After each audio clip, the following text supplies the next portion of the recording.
আবারও কিন্তু ফিরে আসছে তুষার যুগ। ভয়ঙ্কর পরিস্থিতির মধ্যে গোটা পৃথিবী, এমনই ইঙ্গিত ইতিমধ্যেই পেয়েছেন বিজ্ঞানীরা। পৃথিবীতে তুষার যুগ ছিল 20,000 বছর আগে। সমুদ্রের অধিকাংশ জলই জমে বরফ হয়ে যাবে, পৃথিবীর বহু অংশ ঢেকে যাবে বরফের গোটা আস্তরণে।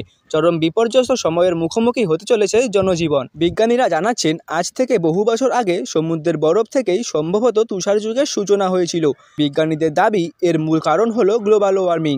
এই গ্লোবাল ওয়ার্মিং এর কারণে তাপমাত্রা বৃদ্ধি পেতে পারে এবং গলতে পারে হিমবাহ। এশিয়া, আমেরিকা, ইউরোপ, এমনকি ভারতেও বর্ষার বৃষ্টির জন্য দায়ী গ্লাফ স্ট্রিম ওয়াটার কারেন্ট। কিন্তু বর্তমানে এই ওয়াটার কারেন্ট দুর্বল হয়ে পড়েছে।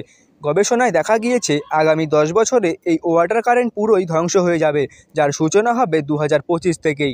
এর ফলে মারাত্মক ভয়ঙ্কর সময়ে উপনীত হবে গোটা বিশ্ব। বিজ্ঞানীরা আশঙ্কা করেছেন, উত্তর আমেরিকা, এশিয়া, ইউরোপ এর তাপমাত্রা 10 ডিগ্রি সেলসিয়াস কমে যাবে। ফলে উত্তর গোলার্ধের বহু অংশে শুরু হবে আইস এজ। এই ওয়াটার কারেন্ট হলো একটি শক্তিশালী সমুদ্র স্রোত, যা মেক্সিকো উপসাগর থেকে উৎপন্ন হয় এবং উত্তর আটলান্টিক অঞ্চলের জলবায়ু নিয়ন্ত্রণ করে। বিজ্ঞানীদের মতে, গ্লাফ স্ট্রিম ওয়াটার কারেন্ট থেমে গেলে বরফের ঝড় হয়। উত্তর আমেরিকার পূর্ব উপকূলে সমুদ্রপৃষ্ঠের উচ্চতা দ্রুত বৃদ্ধি পাবে, ফলে শহরগুলিতে জলে ডুবে যাবে। মেক্সিকো উপসাগর থেকে গ্লাফ স্ট্রিম উৎপন্ন হয় এবং পশ্চিম ইউরোপের একাধিক দেশে ছড়িয়ে পড়ে। বিজ্ঞানীদের অনুমান, 2025 থেকে 2095 সালের মধ্যে গ্লাফ স্ট্রিম সম্পূর্ণরূপে ধ্বংস হয়ে যাবে। 2050 সালের আগেই পৃথিবীতে আসতে পারে তুষারপাত।